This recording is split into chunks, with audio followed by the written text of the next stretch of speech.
Tombstone Live, Season 2, F 76. And action. Ah. Hey guys, how's it going? DM Tombstone Belts back here again with a brand new episode of DM Tombstone Live.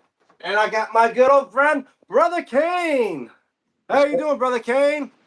Too bad. It is hot over here. Let me tell you. I already got my fan rolling, Oh, so if you hear it in the well, background. yeah, well, yeah, probably same here. But speaking, before we continue on, let me just start off with this. When you guys know when I do DM Tombstone Live, it's unsanctioned, uncensored. Anything that happens, try to keep it family friendly as possible.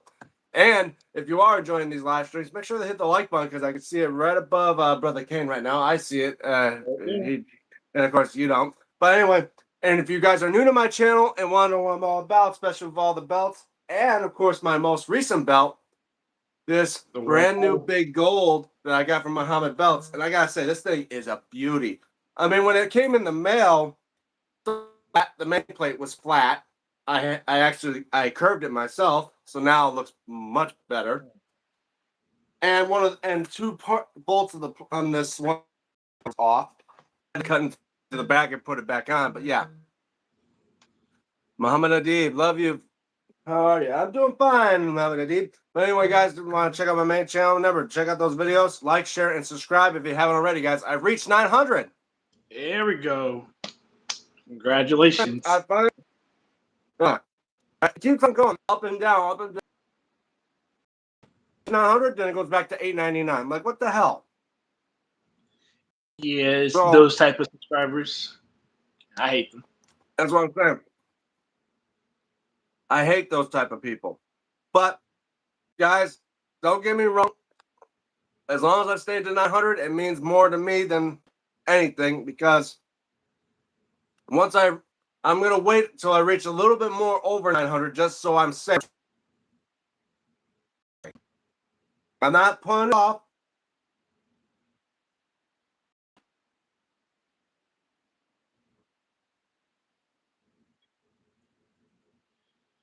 Try to stay as close to 900 as possible. No, that's right. Yeah, indeed. I gotta make sure if I'm hearing any audio. I always gotta double check on my old phone, see if the audio working. Do a live stream. Most people say they hear me and stuff like that. Like, make sure that I get that stuff going down just right. But yeah, everything's doing fine, man. That's good. Always best, Danny. Then bro. Yep. Everything's good. Everything's fine. I'm at a solid 900 now, guys. I'll probably wait till I reach what 904, 905, or at least until when I stop doing those, unsubscribe and subscribe and crap. That's a good. What? Yeah. So, go on. So when I stay at 900, where I know I'm staying, where I'm dropping back down again, then I'll do the belt giveaway. I'm not gonna hold it off through all you fans that probably waiting for me to give away the belt.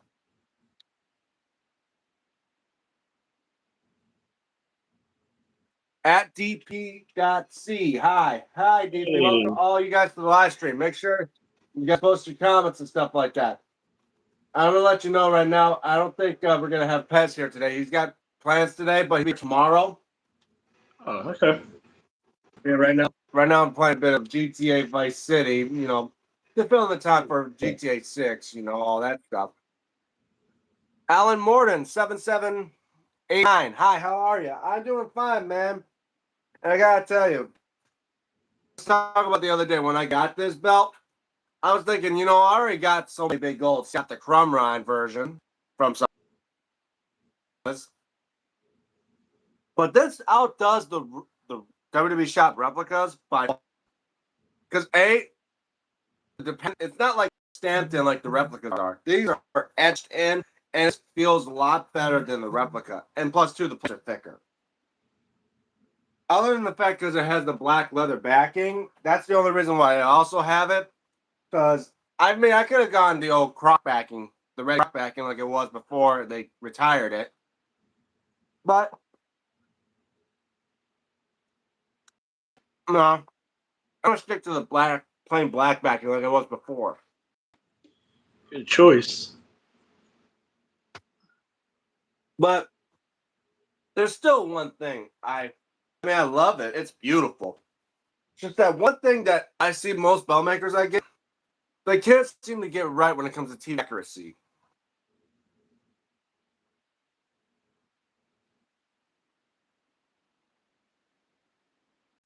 In the Yeah. real bell, it has the acid edge like nugget texture behind it.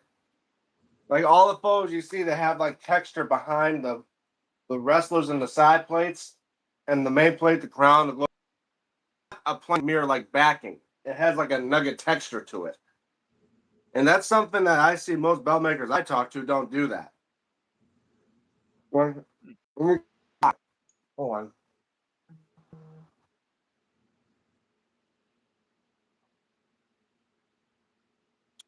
I'll be right back. All right. And while I'm here, what's going on, guys? Um, so two things I want to talk about real quick too while he's coming back. So first things, um, I noticed this on the live stream on Saturday. So I just kind of wanted to point it out for all the ones that are new coming into the live stream. Please refrain from asking any questions about where any of us live because I know DM had mentioned that last week about Yeah, invading someone's privacy. Like, please do not do that. yeah. Like, you know, fan mail and stuff like that. I get that, but I'm not going to announce it to everyone on my live streams because God forbid I run into the wrong person. I would do it more of a DM on my social medias, like on X or yet on Instagram, where you can find Brother Kane at. Absolutely. But I'm saying, don't keep mentioning where we live and that stuff. Especially with recent stuff with today, hearing about how Iran is threatening to kill Trump, our president. But yeah, I don't want to risk the fact that someone's going to send me a bomb in the mail. Yeah, exactly. Now, I'm going to turn this down a bit so you guys can hear me. But yeah, but meantime as well, this week, how's it going on your side of the country, especially with those Canadian wildfires? Because where I am, it literally blanketed our whole state for 2 days. Right? Thank God it's cleared up a bit now. Really? Yeah. Hmm. Well, they said the air pollution was so bad, it's literally the worst in world history that it was equivalent to, like, if you inhale it, it's like smoking 7 cigarettes. Oh, goodness. Yeah. Uh, yeah, nothing like that I'm on. thinking,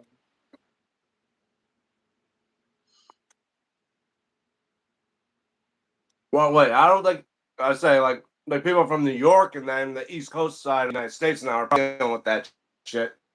Yeah. And like for me, I had to go to work wearing a mask so I don't end up inhaling that type of stuff. Because, I hate to have breathing problems all because of the fact I got to blame Canada for that. Yeah, exactly. I didn't know that was even going on. That's crazy. Yeah, there's been like over 800 some wildfires happening in Canada right now. And then next thing you know, it ended up like a third of the United States with smoke because the wind blows it down to us. I'm like, first off, Canada can't control the damn wildfires to the point where now we got to deal with their crap. Yep. There's always somebody stuff we got to deal with. Yeah. As I was saying, it's funny because they used to be the kind neighbors in the north, but it's like now they're becoming more like nuisances. Right.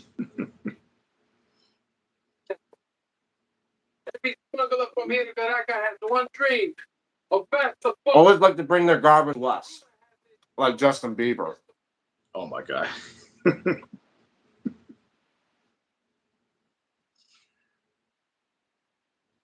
Yeah, if they can do that and not bring so much over here, then that'd be great. Indeed.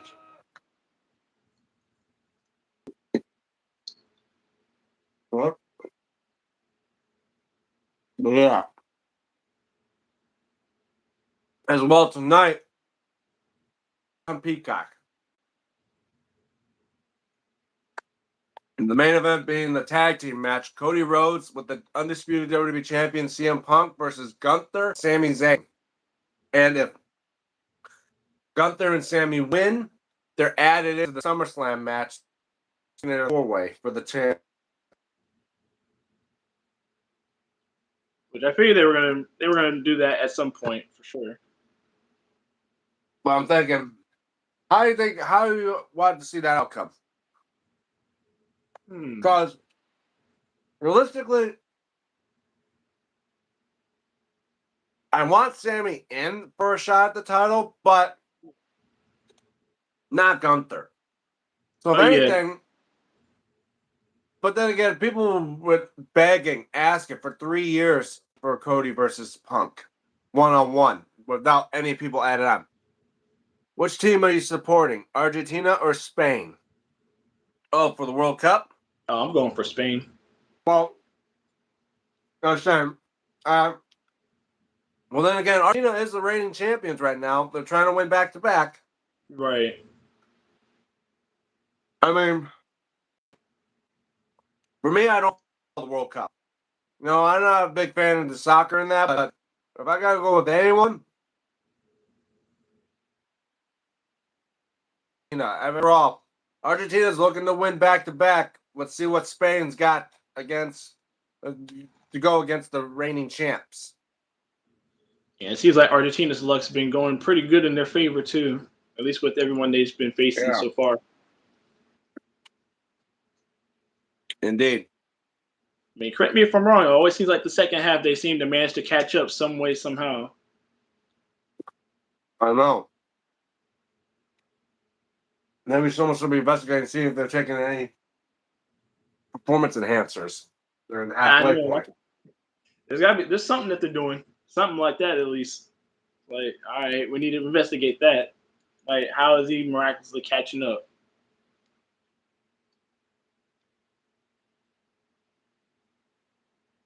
But yeah, I'm supporting Spain for this one. So hopefully Spain wins the World Cup. But as I said, like for me, it's hard to say. Like Argentina are the reigning champions, right? But but some people go for the underdogs. And I'm saying Spain just got to give it 110% in order to beat the champs. Oh, absolutely. But they really have to bring their A game in that game if they're going to want to try to win. Yeah. I mean, for me, I can't choose like indefinitely of one person or one team. Right. That's what I'm saying. My opinion is I want Spain maybe to go for it. But then again, if the champs are going to bring what they did last year, I think Argentina may win. But Spain give it everything they got. Yep. So we'll see how that goes. I don't even know when the game is. Indeed. I think that's tomorrow. Oh, tomorrow. Oh. Luckily, I'm not working that tonight. But I'm saying, yeah, but tonight it's about Saturday main event. That's right, exactly. As well, Argentina for me. Messi. Oh boy. Of course. I was about to say. I mean, they want to see repeats nowadays. I mean, I get it.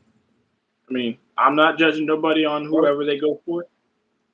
That's what I'm saying. You want to roll for Spain. Like, for me, I don't want to see Spain win. I mean, unless if America gets into the damn finals every now and then. Right. America needs to buckle the hell down. We finally bring the World Cup to our country, and yet make it to the 16 and they get eliminated. Exactly. It's like, what in the world? Like, when is America going to finally buckle the hell down and try to win a World Cup for us? Right, at least. That's probably one of the only sports that I feel like we fail in trying to get a championship from, besides obviously basketball. Well, now again, basketball, that's more of an American sport. That's true, yeah. The only trophies we basically get are the ones that we make for ourselves, like the baseball, football. Well, I'm talking about actual, not FIFA. That's soccer. yeah, exactly. Appreciate it. And there's hockey, but then again, we got battle between us and Canada. Yeah, exactly. Like, but That's it basically always the looks only good. trophy we worry about more. That should be more of a because it's not much of an American sport. Your Exactly. guest is such a cool guy. I like it. But thank you. Appreciate it. That means a lot. But Appreciate you. yeah. So now for also a Saturday main event, we also have I think it's a Spanish tag match. The Bloodline with the Usos and Jacob Fatu versus LA Knight, Solo Sikoa, and Royce Keys. yeah. Oh yeah, Royce Keith. Yeah. I don't know why I get his name mixed up. But yeah. Now um, that one. hmm. See, I don't know about That that one's one. gonna be a tough one. Exactly. Other than I think we're all getting tired of LA Knight getting involved with the bloodline. Yeah. And of course getting tired of going with as well the hold on. As well with Solo Sikoa. I mean now I feel like there's a chance that it's gonna get involved if Solo Sikoa and them may lose. If Tama Tonga and Tala Tonga and all of them used to be part of the MFTs get involved with the matchup and join the bloodline, or if Solo Sikoa even joined the bloodline. Hmm. I can see that be a possibility. I can see that.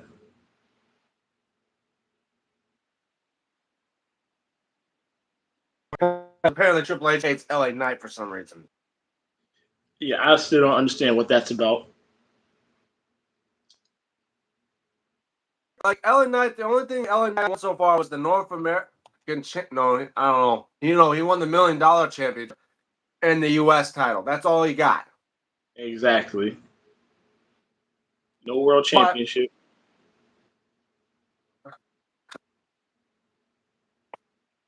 but hey, our Truth hasn't won the world title yet.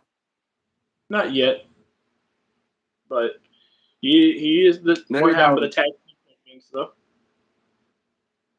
yes. I mean, he's been more champion than anything.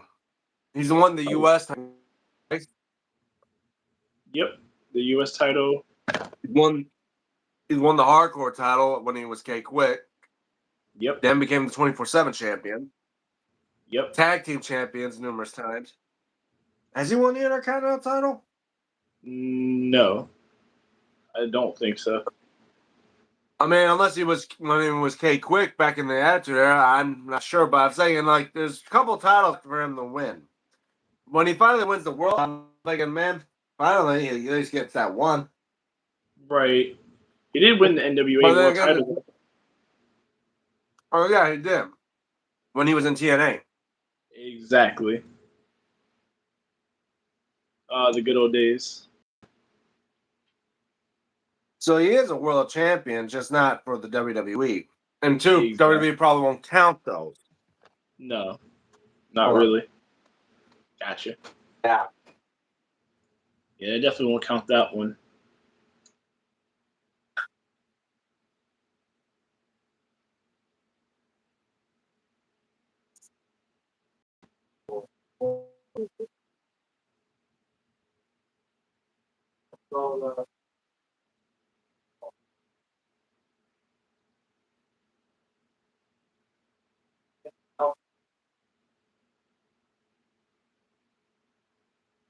But also, I have a new belt coming. on the way sometime soon. I'll keep you guys updated on when I get that. So I got my belt from Undisputed Belts. So it's going to be a custom title. Yeah. Yeah. But yeah, anyway. So yeah, for LA Knight, want to end the rivalry. Yeah, are they gonna do it with a screw job? Where they because we haven't seen Talatanga, or Tonga Low, JC Mateo. Actually, I think they released JC Mateo. Yeah, they did. But let's say members of the MFT get involved, former members of MFT, and maybe screw Solo Sikoa and them over because they joined the bloodline. Right. There's a possibility that's gonna happen. But I do want to favor LA Knight because they probably you gotta give something to him other than just make him be a and then make him choose to leave. Because we already lost Sheamus, but we gained back Baron Corbin. Yep.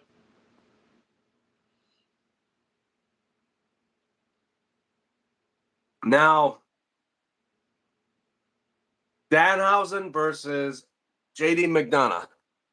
I don't know about that match. I don't know why they even made that match to begin with. Well, I think the reason for the storyline is that due to some things that the Judgment Day was doing with with Danhausen, since he helped the Knicks win the NBA championship. Yeah, right.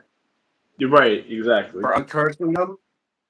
I think because he owed the Judgment Day money, but he never did it. So then they stole Danhausen's Knicks jersey. I remember that. Which didn't build up to this.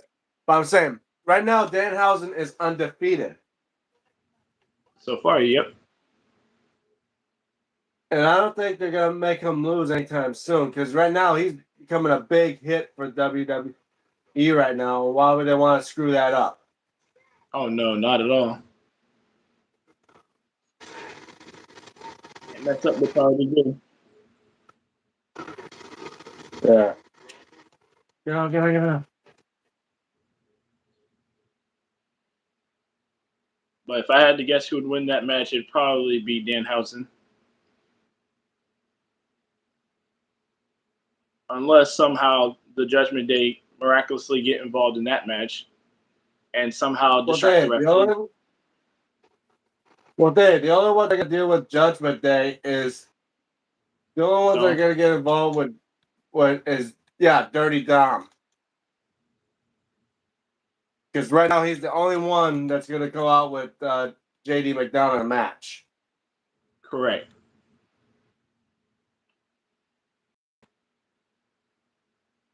Speaking of that, now that we just brought that up, question for you. What? So, I don't know if you've heard, especially on the internet, because sometimes you see things and then you're like, I don't really know if it's even true, but do you think that Dirty Dom would actually go out with Paige, at least for a storyline, and then kind of leave Liv Morgan and the Judgment Day? Because I've seen rumors on there saying that I guess she probably flirted with him or something like that. I'm not sure how that's. I don't know if it's going to be entirely true. I mean, after all, Dominic is a married man now. Oh, of course.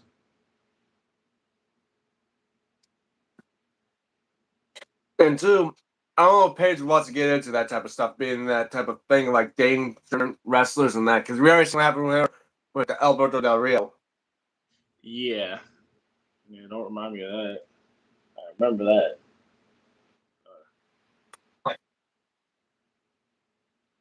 So Sam, I don't know how that's going to go, but I tell you one thing. Gotta have to disband the Judgment Day, because right now the only faction is basically our guys, JD McDonough and Dom. The rest are just females. Honestly. And Liv. And eventually, I'm pretty sure that they're going to have it built where it's going to be Roxanne and Raquel turn on Liv, because it seems like Liv cares only about herself. Don't Oh care yeah, much about Roxanne or Raquel. Like they're building that up. Where I think eventually it's going to involve Raquel and Roxanne turning on Liv, costing her that title.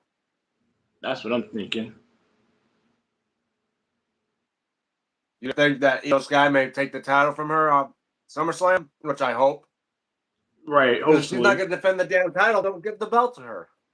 Exactly. They need to go ahead and give it to somebody else who will defend it. And Yeah. can come up with Because ideas for storylines. we're out of Pennsylvania. Why would you? Like they say, they have no plans for her. I'm like, then why'd No. you give her the damn belt? Exactly.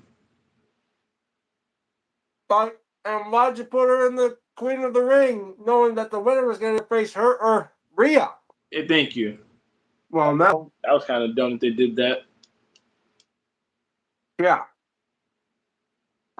But now there's this. Last night on SmackDown, Rhea's injury, they didn't strip her of it like they normally would do and then have a tournament to win. Women.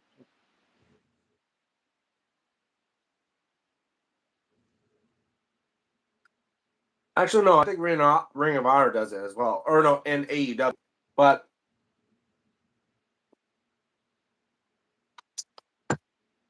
the winner of this ladder match is going to be known as interim champion.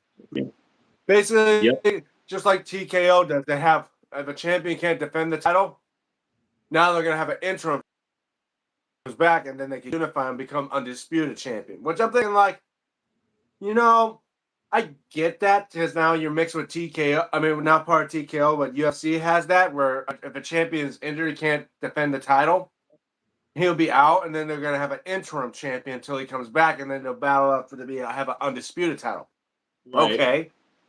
But WWE had it differently. WWE wasn't like that back in the day. If the champion couldn't defend the belt for a certain period of time, They stripped them of it. they vacate the belt, Yep. and then the championship will be awarded to the new champion. And then when the former champion comes back healed, he could have the right to challenge for the title that he never lost. Like, whatever happened to that storyline? I wish they kept that and still did that. I don't know why they changed that. Like doing Honestly. interims. Because they didn't do that with Steph when he was the world champion. I was just about to say the same thing. They vacated the world title. Like, because I'm saying if they didn't do it like they didn't do it with the men, why are they doing it with the women? Right. Like, That's the that part doesn't that make makes no sense. sense. I'm thinking like this is the first time I've seen they're doing an interim women's world champion. I'm like, okay, then how come is it that when Seth got injured thanks to Braun Breaker and that, how come he had to take the title? Like he couldn't keep it until and then like CM Punk and now Roman Reigns be the interim world champion. They may have But favor for Rhea Ripley, I guess. I don't know. yeah. Besides, I don't even know how long she's going to be out for, anyways. Well, the ACL or in her leg. So yeah, she's gonna probably be out for a little while. I mean, if you know about like muscle tears in a leg, like with Seth Rollins, it takes like 6 to 9 months to heal. And if it's a clean, like if it's up to maybe a year, depending on how things are. Like if I know about injuries, how they talk about it on wrestling, since they're pro athletes, most times they get into rehab right away, and they can cut time from cleared. Average people like you and me, and that it could take months. Like for me, after my surgery for my torn labrum, I was out of work for 6 months. And then that's when I came back. The torn rotator cuff, I was out for about, well, that was 12 years, like 12 years ago, well, longer. 14 years ago.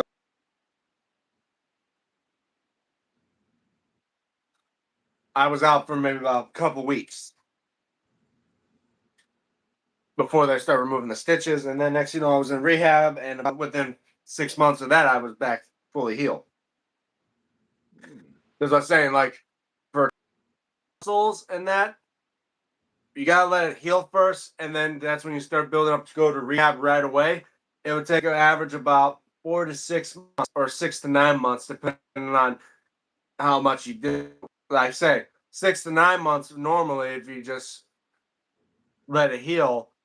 It could be 6 months or so if you start going to rehab and starting it up again. But then if you Gotcha. talk about something like a broken neck or broken spine or anything like that, where it involves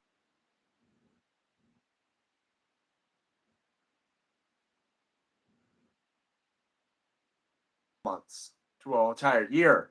That's why I like how Kevin is right now. He suffered a broken neck, and they're waiting for him to get fully healed as well. And that's another reason why we no longer have Big E in wrestling anymore. True. Absolutely true. Because he had to retire from that for a broken neck. Yeah. That's why I say worst type of injury that ever happened to a wrestler would definitely be because it did an inch off of any way it could have been from to just slight pain, or yet you can never walk again, or even worse, death.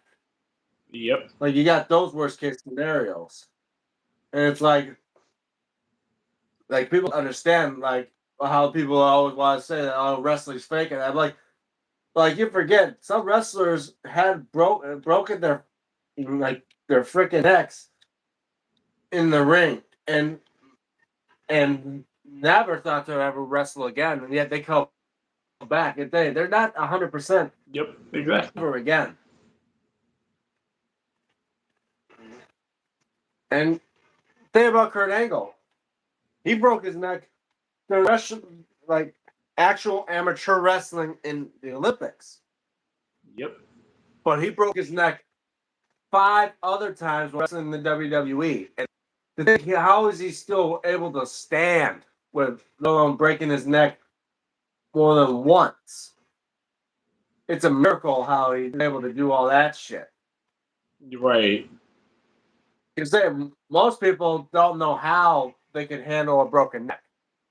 Imagine just breaking your neck once. You're not sure if you're paralyzed or worse, you're like you could die. Right. Depending on where Exactly. that broke that. Right.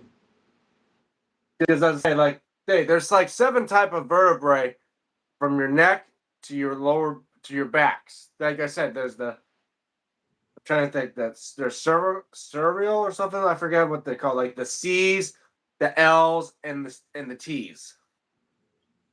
Oh. I don't know if I got those right. I think they're or unless they're called H's or something. I'm not sure. There's because I know the L's are as lumbar. I think C's is cervical or something like that. I'm not sure. I mean, it Like sounds they say right. C7 or colon. I think that's what I think it's called. Called colon or like or wherever. I forget what they call it. They have a nickname for them. They call like C's in that. But yeah, that's what I say. Like the disc in your spine, they have C's, T's, and I think L's. I'm not sure. But I know like I had to have L's because L stands for lumbar, and most lumbars knows for back. Right. But I was saying like in your neck, you got the disc from C1 to C7, and C7 is the lower part of your neck. There, if you break like from like I think 7 to 5, you break those. You can have like less feelings in your like legs all the way up to from your waist down, and sometimes times tingles in your hands. We're actually no tingles in your hands go. I think will go from like 5 to maybe possibly 3. that's when you start feeling the problems with your hands. Now, 3 up, that's full body paralyzation, if not yet death. C1, because the C1's basically salt is. The chance are you break that, it's basically going to a decapitation.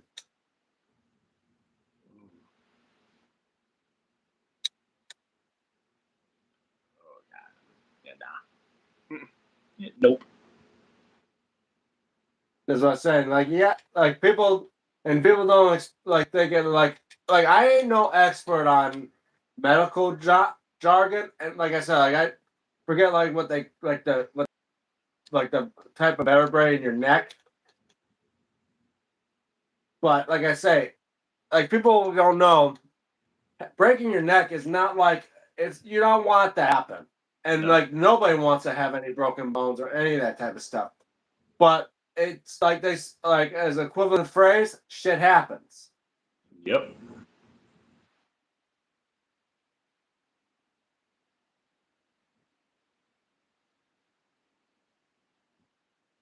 Because you're never going to be. No. But at least enough to where you can function. Exactly.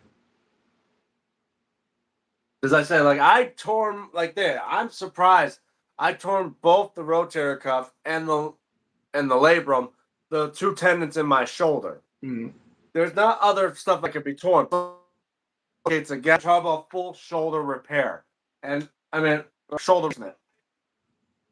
That and obviously that is the worst thing to happen for me because I'm not even in my 30s yet, and I'm already have to talk about shoulder replacement.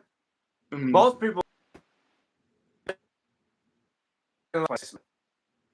people are that they talk about hip replacements. They gotta be like in their 60s and that. Now, if you're getting just bad news for you, it just means you've gone through too much shit, and it's gonna be a problem for most of your life. Oh yeah, most definitely. But that's what I'm saying. Injuries in the wrestling ring is no laughing matter, and how you could say it's fake in that, like man, unless you step into the ring yourself and never have to worry about getting injured, I think you just don't understand go through. And I think your best bet just unless you were in the ring with that wrestler and you just managed to get out of it luckily without any injury, They wouldn't have a clue. I think you just need to learn to shut the hell up. Yeah, exactly. Like keep your opinions to yourself. Because you forget, like some wrestlers did die in the ring. Rey Mysterio regrets every day that when he was in AAA, how that one wrestler he fought was the last match he died in that ring, and he always felt like it was his fault, even though it wasn't. Right. But imagine that you have to live with that for the rest of your life. To know that I may have just killed someone in the ring. Like no one can live with that. No. Not at all.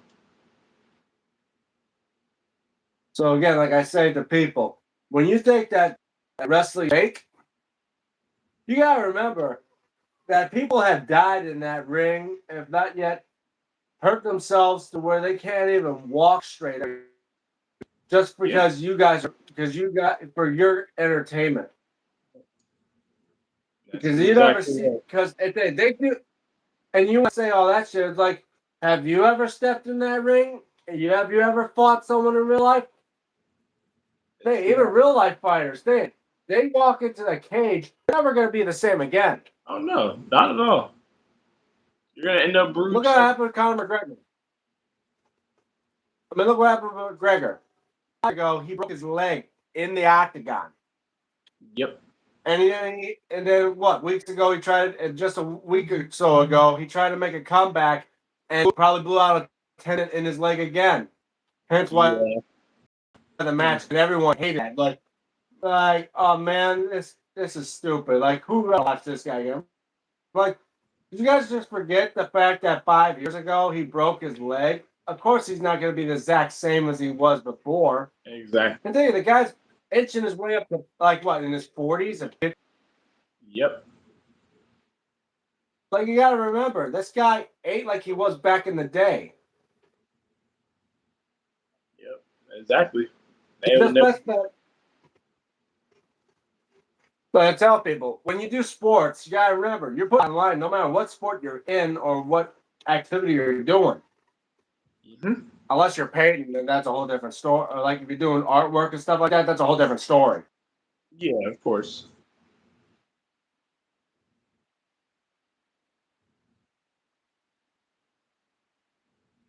Yeah, your body won't always be the same. The possibility of injury, like full body contact, we'll say. Yeah. Like those are always such a pain in the ass.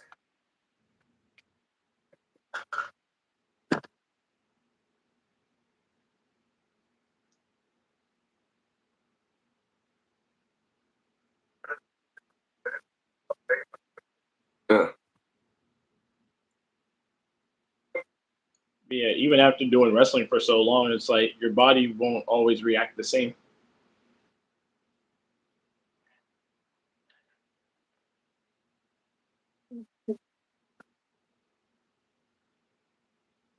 So usually when people say that, I But just it's like, try to just mind my own business. I don't even try to argue with them about it.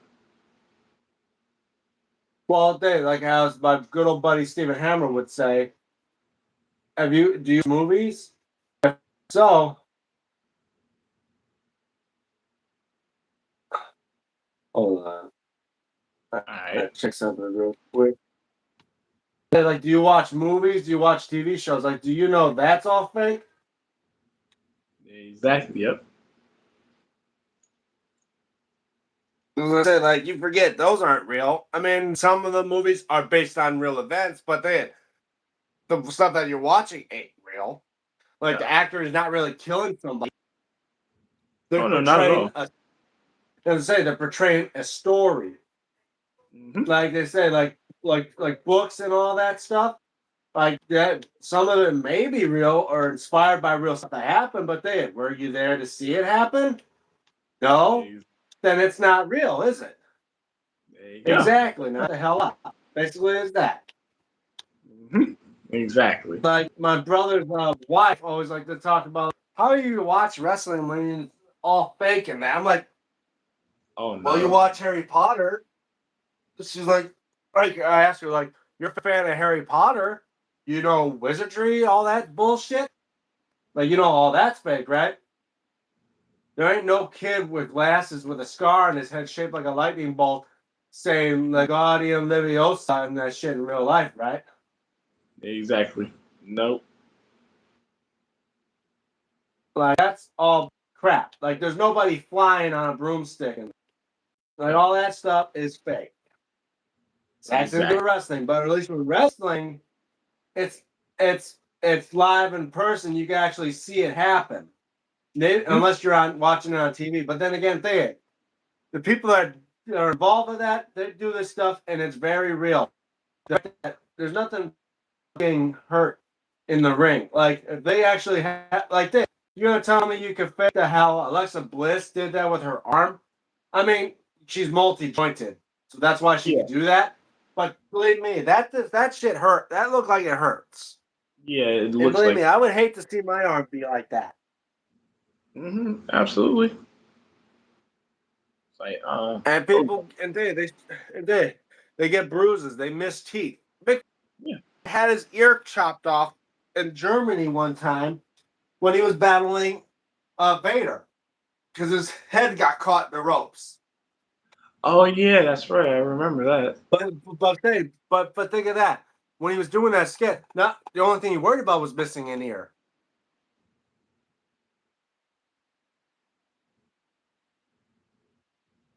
Mhm. It came off. Right. Obviously, I mean, he could. I think he could have chose to have his ear sewn back on, but he chose not to.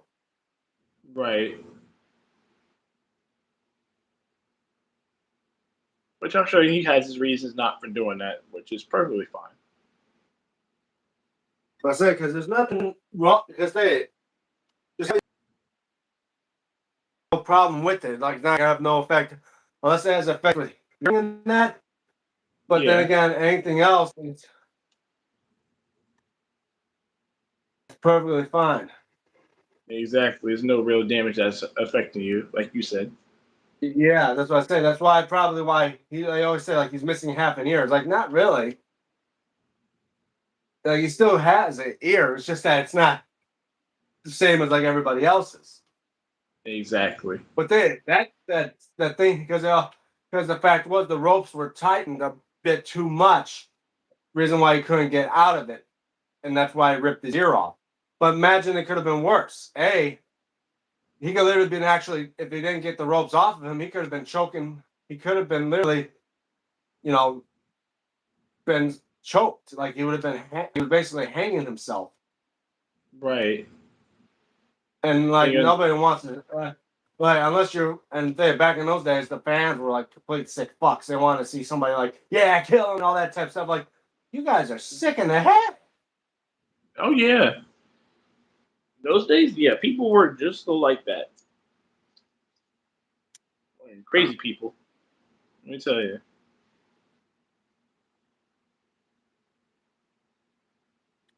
I bet you it was probably like that in any other place internationally. Yeah. Well, oh, like what happened with Bruiser Brody back when he went to the Cuban territories in Puerto Yep. Rico with Carlos Colon. He actually died in the Exactly. ring, but that was because. Well, no, he didn't die in the ring, but he was actually killed by somebody that Right. didn't like him. But that's still pretty messed up. Yeah, he dealt with that stuff, and people would, and the person that stabbed him got away with self-defense because of how they thought wrestling was. Which is crazy.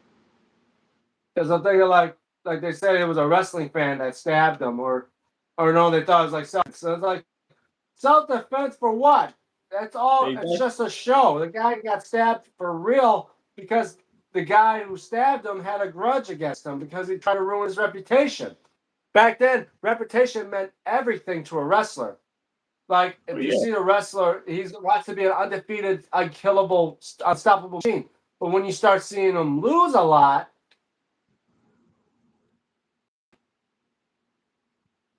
that's when people start to lose interest into the character. Right. That's why when Bruiser Brody was fighting people, he always did it. So he's like, I want to see my character lose because when he loses too much, that's when you realize the character is nothing but a bunch of crap. But to me, that Invader or I forgot Jose Gonzalez is his name. Oh yeah, Jose Gonzalez.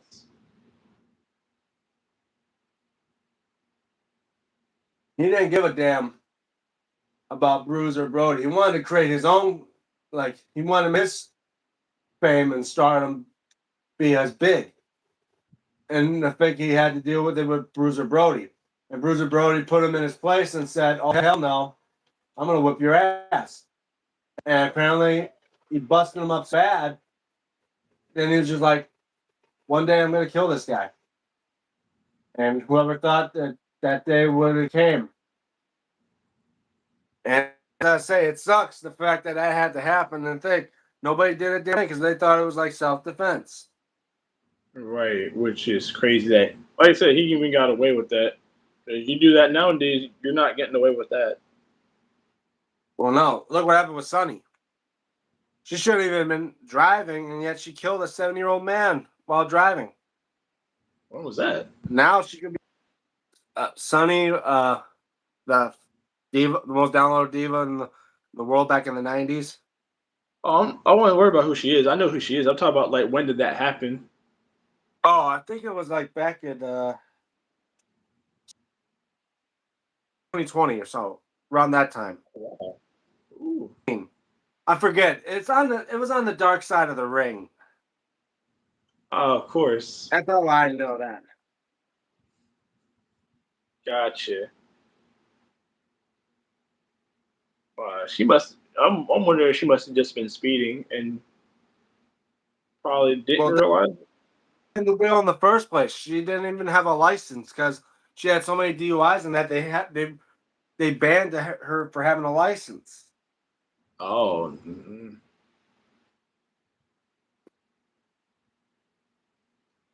Yeah, if they had too many of those, they should have took her car too as well, so that way, she wouldn't be able to drive at all.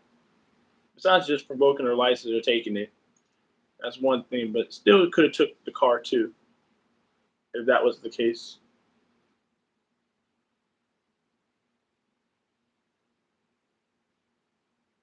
Well, then again,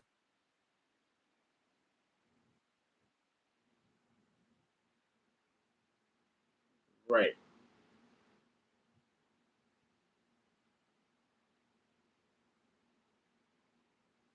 hold on. Yeah. There you go. I was like, no, her. She was probably in her. She must have been in her 60s, 70s at least. What, Sunny? Yeah, 50s. 50s. Okay. Sheesh. Yeah.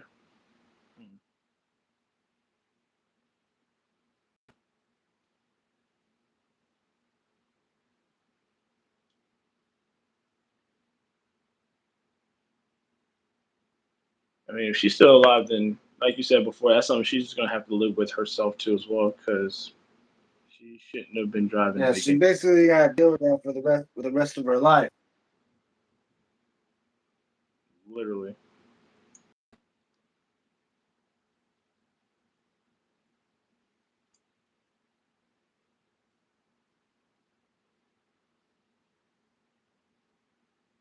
Crazy. Yeah. Um, As I was saying, like people gotta think that wrestlers have a harder time with a lot of stuff. oh yeah. I mean, but there's certain things like, but sometimes the stuff they do, it could be frowned upon. And no one's gonna be upset or stuff about what happened when with Chris Benoit stuff. But I get what he did was wrong, but you also gotta see with the stuff he did in the ring, he had suffered CTE. And some people say, "Oh, I don't care about the CTE," but you forget he ain't the only one that suffered from CTE. Oh no, no. There's been So others you that have got suffered from that. yeah, but I'm saying like I'm not disbanding what he did. It was in Right. the wrong that he did it, but can't give the full blame on him because after all, he I mean, Dave, all those bumps in the ring, of course his mind would have gone and been more fucked up than anything you think. Yep. Because Dave, when you're bashing your head around, there's no protection. That's No. why even boxers have problems. That's what happened to Muhammad Ali. Years in the ring, he developed Parkinson's.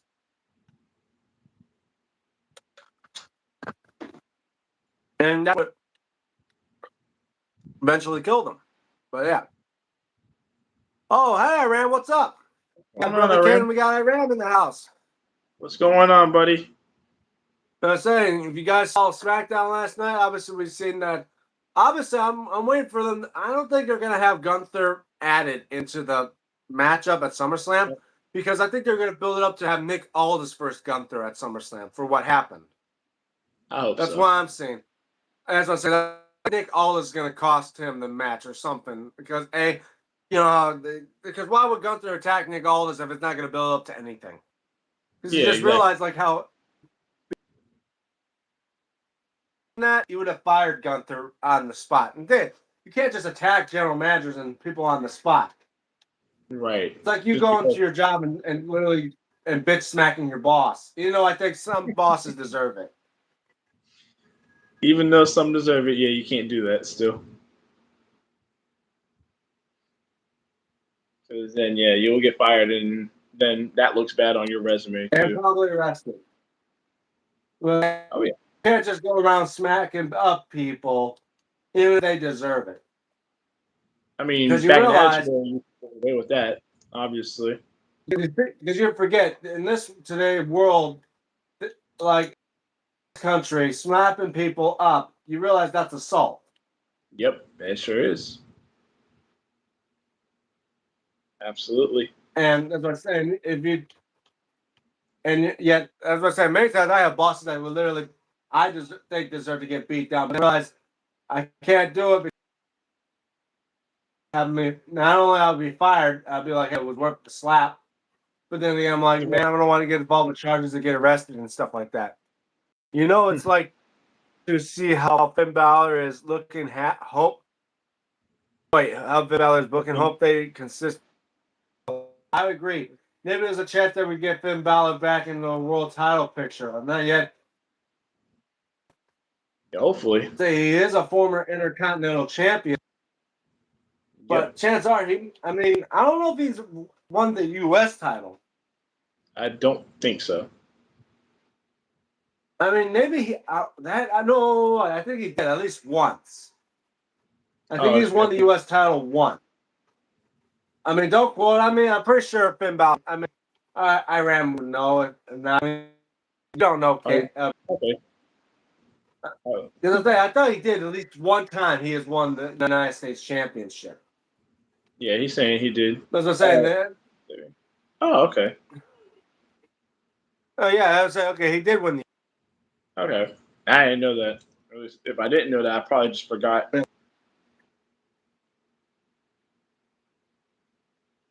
Yeah, that's what if you don't know, if I know, at least we know somebody would know. Oh yeah, and that'd be Iran. But that's what I'm saying. And I'm saying because I think now that that means Finn Balor is a Grand Slam champion because he's won tag teams, he's won the U.S. And he's been a world champion. So technically, he has been a Grand Slam champion. In 2022 Raw Random episode. Oh, okay. Yeah. So yeah, there we go. But tonight it's all about. Are you excited for tonight to see about Saturday Night Main Event? We were talking about like the probably been CM Punk and Cody Rhodes versus Sammy and Gunther, and I honestly think they should make it to where there's not gonna. It's just gonna be Gunther and Sammy. They could come matchup of Cody versus Punk, 1-on-1 for the title without any added on BS. Because that's what WWE likes to do is try to stop dream matches from happening. Of course. And the dude, to say it's because of that we never saw Undertaker versus Sting. I was just which about to say really did kind of get on my. As I said, that got on my nerves a bit because I was like, everyone wants to see that, and yet WWE took that away from us because they waited so damn long until Sting and them finally announced retirements. Yeah, it's like it was cool. Yeah, I mean, it was cool to see we finally had Goldberg and Taker, but as big as Sting versus Taker. It's more. There's something to that makes it much more because they're both icons in their own image of WCW versus the icon of WWE. Exactly. And because that's what they Goldberg versus Undertaker. They call that icon versus icon. I'm like, not really. Goldberg is like a secondary icon of WCW. Yeah, exactly. It's like, nah. But the only reason why I think they did Goldberg versus Undertaker because they both had one common: streaks. One had an undefeated streak in WCW when he was 173-0, and the other one had a streak at WrestleMania who was 21-0. Right. But they can't call it icon versus icon because they called Sting the icon of WCW. Exactly. And they both had the dark theme to them. One was themed like how he was trying to be like the co-character, and the other one was a dead man. So that's what I'm saying. I think that one would have been a better matchup of icon versus icon than anything else because the fact that they took that away, they insulted that type of stuff. Did you guys watch the Odyssey movie? I did not. I did not see the Odyssey yet. I didn't see. Maybe I will, but then again, if you don't know about but then again, you gotta be known, like aware of what the Odyssey is about. Like if you're into Greek mythology, you would know. You probably would enjoy the movie. Because if you're just gonna watch it just to see people fight and not knowing what it's about, it doesn't be as catchy and memorable. That's true. Like 300. Like 300 is just people with the abs ripped up, like with ripped abs and that, walking around with spears, stabbing the shit out of people. If you didn't know the plot process or the plot of what the movie was about, it would kind of pass saying, "Oh, it's just people getting stabbed and shit." Yeah. Really. That's basically what 300 was. It was basically like a slow-mo graphic of guys literally Spartans Right. being badass in that. Which, don't get me wrong, in the history of that, Spartans were really badass like that. Think Yeah. of it. 300 versus half. You would think they'd be stomped upon, but no. They kept fighting to the bitter end, and yet they took out 100,000 of Persians. And it was because of their battle plan. The battle from Thermopylae, there was a passageway that the Persians had to get through to get past the Spartans. It's a narrow pathway, so they had to come in at little sections at a time. The whole army couldn't go through. Which that's why the Spartans did it like that. They required 300 people because they have the strength and power, and there's not enough space for them to get around the Spartans. Spartans could create a pathway, like a blockage. They had to go through them in order to get past them. And that's why I said the battle for Thermopylae, embraced in the movie 300, it shows how badass these Spartans were. They had the strength and they had the killing ability to go through 100,000 of them. Yes, they all failed at the end of the battle, but it lasted for weeks on end, and they kept on fighting to the last breath. And if they one Spartan, and they were saying like 300 versus, of 500,000, and they took out like 100 to 200,000 of them. That's literally like equivalent to what 50,000 soldiers to one Spartan, if that. So if it's like a video game like Call of Duty, and that their kill death ratio will be off the charts. That's basically what I'm saying. And when you learn that, and then you watch 300, obviously it's not as accurate to the real deal, but dig it. Imagine Spartans literally fighting. It's literally they're outnumbered by thousands, and they're still going to. And they even had archers shooting at them from above, and they're just like, "Bring it on! We'll fight in the shade." Like that's type of shit. I'm like, these guys. Well, and most people nowadays, obviously, how warfare has changed. Back nowadays, nobody walks around carrying shields and swords and stuff. But back then, if you didn't have a shield, there's no chance you're going past a Spartan. Those guys were. Those bred to fight at a young age. At the age of 8, they're already trained killers. Yeah. And they learn the tactics by battling each other. There's no protected paths in that back then. You got cut and that bone that you just say tough it up, bitch, and then still fight. Exactly. These guys were literally, and that's how Spartans were back then. They can have their arms chopped off and they're still gonna fight. They lose an eye, they're gonna fight one eye. It's literally down to they can't breathe no more. Yep. To the point where they're down to the last drop of blood's been spilled. That's what they are. Is Solo become face? Yeah. Icon versus Icon was Rock versus Hogan. Okay, I'll give it that. But then again, that was Icon. But those are icons of WWE. I'm talking about icon of 2 different brands. Yeah, 2 different wrestling companies. Yeah. He's an icon of the WWE, just like The Rock was. But there were different generations. It was golden era versus attitude era. Basically, that's what icon of Rock and Hogan was like.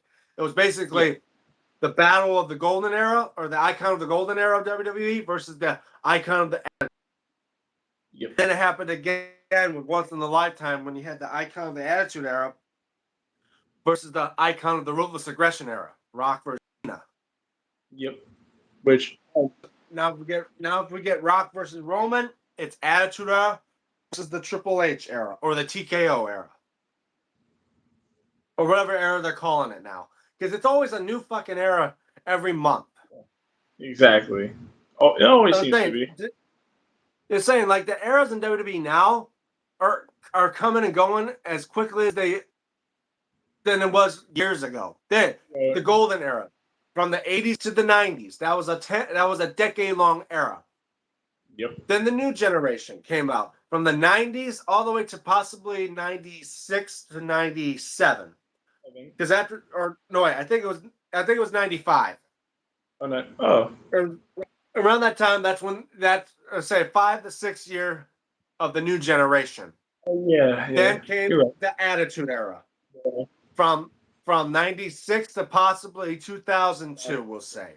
So 6 years for that era. Then we got the Ruthless Aggression era from 2002 to maybe 2009, 2010, about 8 years or so. Then we came to the PG era, 2010 to like 2014 or so, depending on how you think of it like that. When we got the new network logo and all that stuff. As I'm saying, eras don't last as long as they did back in the day. You'd barely be surprised if the eras now go from basically 10 years, if that. Nowadays, it'd be lucky if you get to an era within a month before Triple H comes, welcome to this new era. I'm like, how many eras are you going to be? Yeah, for real. Like, sooner or later, just be like, well, put it all together and call it the Triple H era. At this point, that's probably what it should be. The BS era. Yeah, that too. And everyone that's watching me and Brother Kane probably know what BS stands for. Oh, yeah. I would hope they know, at least. Hopefully. It ain't bring smokes or bring sausages or any of that stuff. No, it's we all know what BS stands for. Exactly. But that's what I said. But when Roman was world champion, I like to call that the and still era because basically everyone that was champion around the time when Roman has been a champion for over a year. And so like now long title reigns seem to be a norm during that era of Roman during the COVID era. Well, there's the COVID era, the pandemic era, they call it. Yep. That one only lasted about a year or two. Yeah, at least a year or two. There was that era where basically it was the era when we had the Thunderdome. Yep, no fans in the arena. But yet they were still there in a way by Skype. Yes. I mean, as much as you call it like Skype, it's just funny. It's just hilarious. Yeah, it's something. But you know what? No matter what, if eras come and go, I still say I would still watch WWE, even though most of my heroes that I grew up with are now gone. Right. I was watching because I was watching when we had Stone Cold, The Rock, and Undertaker, and all of them. Yep. Anymore. Rock is still kind of there, kind of. But until he hasn't said he's fully retired from wrestling. No, we've seen he can still wrestle sometimes. But then Undertaker, he's retired. Now John Cena's retired, and now we've seen that Brock Lesnar kind of retired. But once he's retired fully, the only one that'll be left of the OVW era from that will be Randy Orton. Say it. Yeah. Cena's gone. Batista's gone. Brock is still somewhat hanging in there. And I think the last one that's probably going to outlast them all will be Randy. Ooh. He probably got a few. Well, maybe one or two, depending on how he is. Because he too had back problems. Once you start seeing back problems, that's when you realize your career is a little bit more closer to being over than it was in the beginning. Exactly. That's one for anyone. Once you realize you're starting to slow down more than you were in the beginning, that's when you realize it may be time to hang it up. Exactly. Hey, who do you think you are, you piece of plastic shit?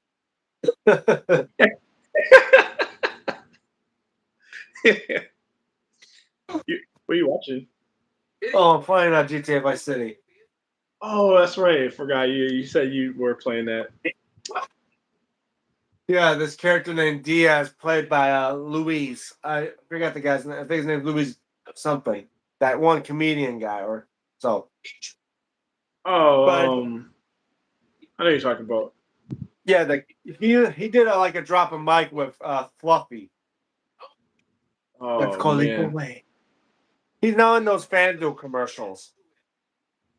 Oh, I'm starting to get a picture of him now. I still can't get the guy's I literally know his last first name is Luis, like Lewis Luis. or something like that. Yeah, that's all I know because he had a show called Louis.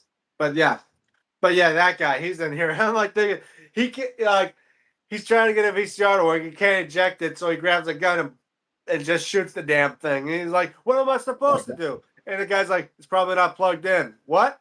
Looks, it wasn't plugged in. He's like, "Damn.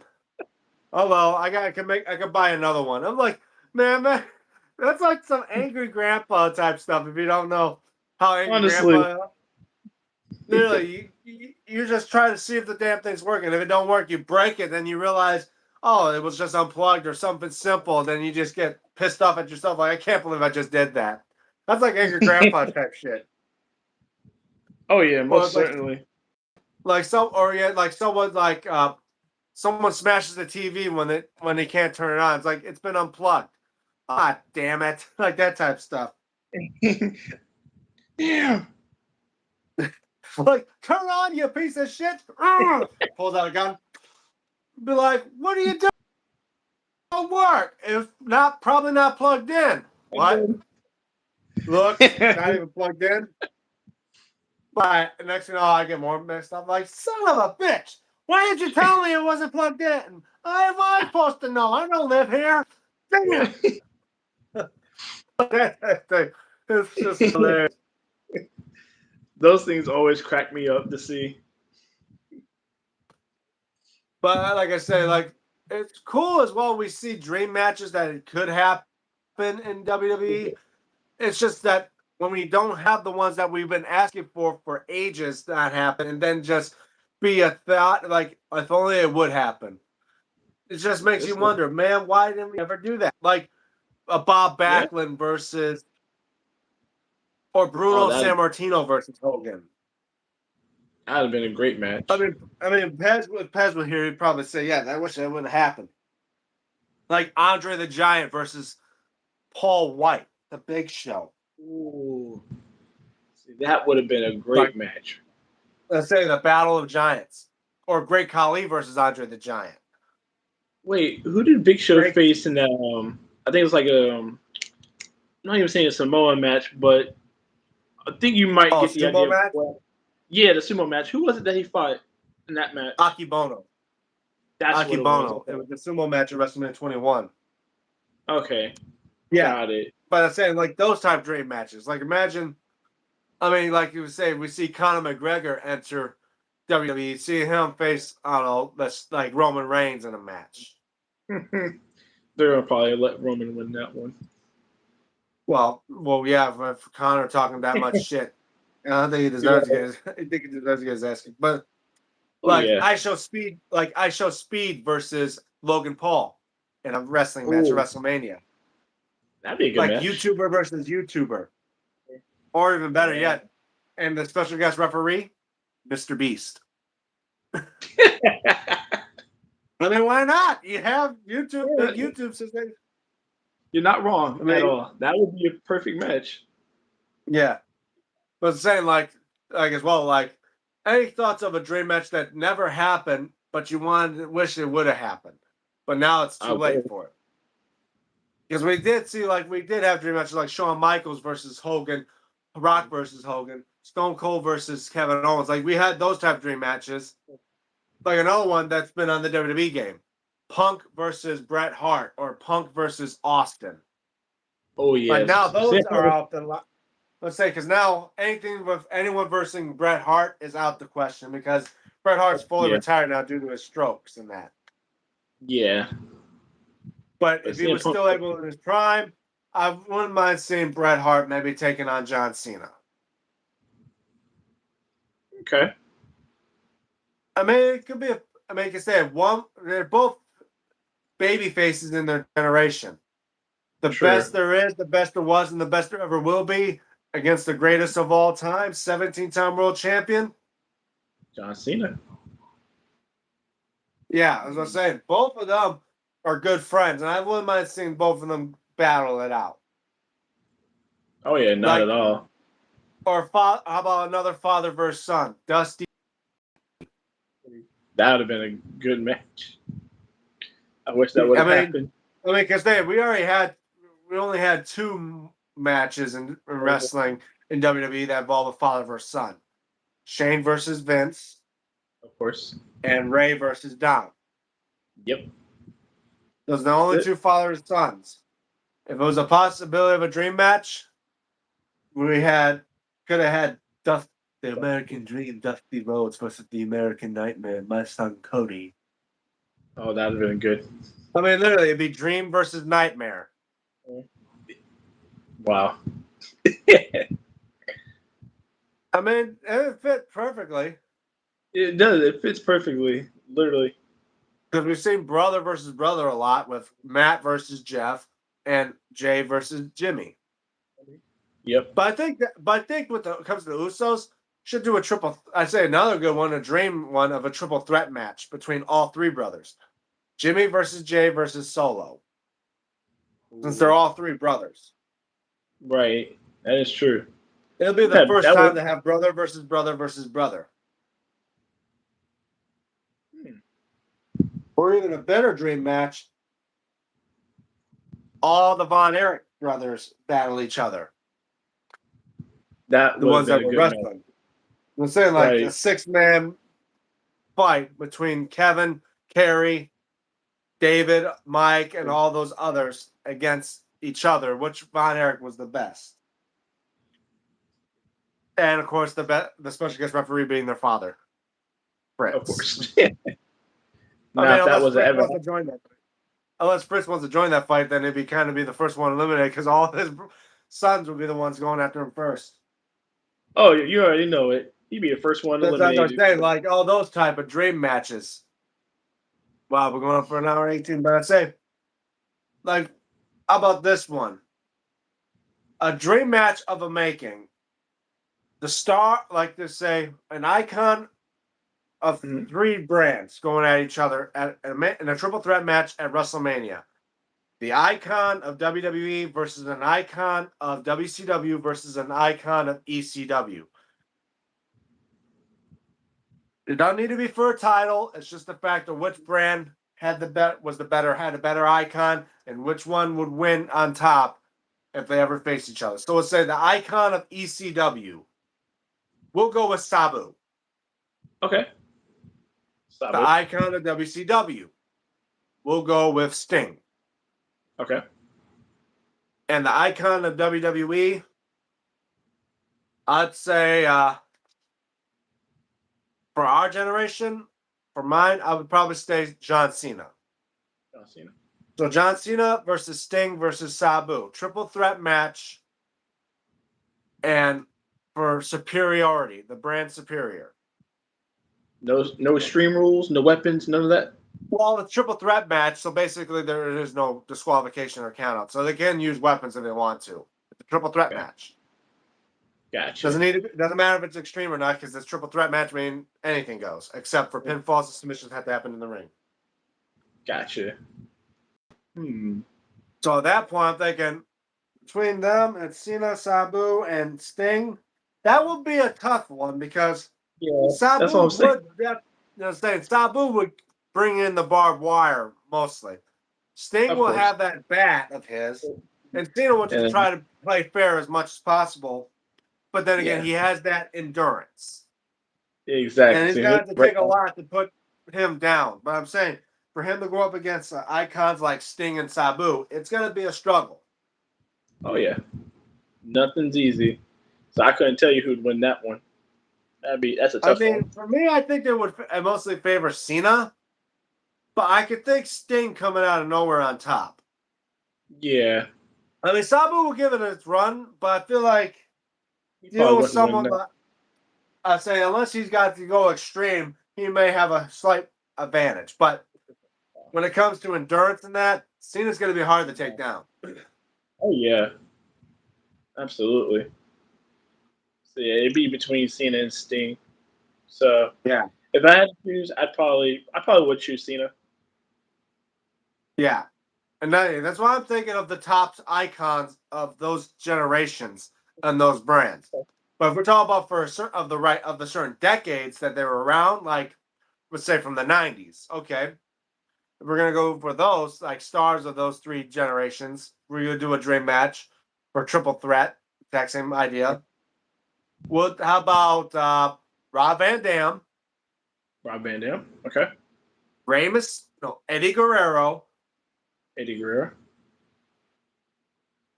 and Tuco Scorpio. Oh boy. Ooh. I mean, Eddie Guerrero and Tuco Scorpio can be switching between because they were both in WCW and WWE. So depending on how Yeah. you want them. If you want Tuco Scorpio to be like WCW, okay, that And means then Eddie Eddie. would be WWE. Like we want the Latino Heat WWF version of Eddie Guerrero. Exactly. But then again, actually no. If we're gonna go for the '90s, Eddie Guerrero was in WCW, so I'll say we'll do Eddie Right. Guerrero in the WCW, And Rob Van and Dam. for WWE for the '90s, for someone that's equivalent to them, like High Flyers. Um. I think I want to see maybe I don't know who would be a high flyer from WWE at the time in the '90s. I mean, you had plenty of them. I mean, you had obviously Jeff Hardy, Essa Rios. Um.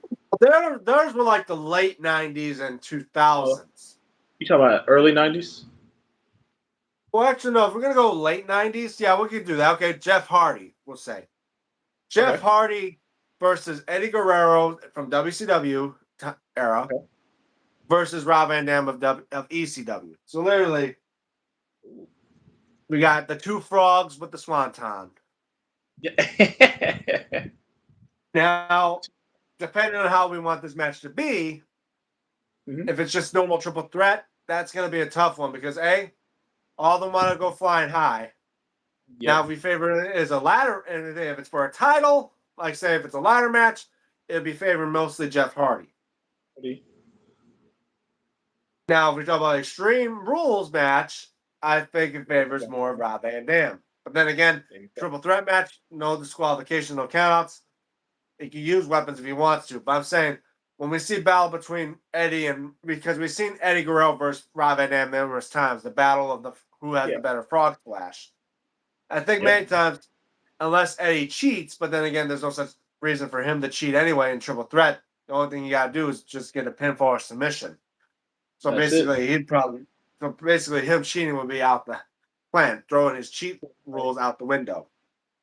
I mean, he's got to have to go with skill and all that to win.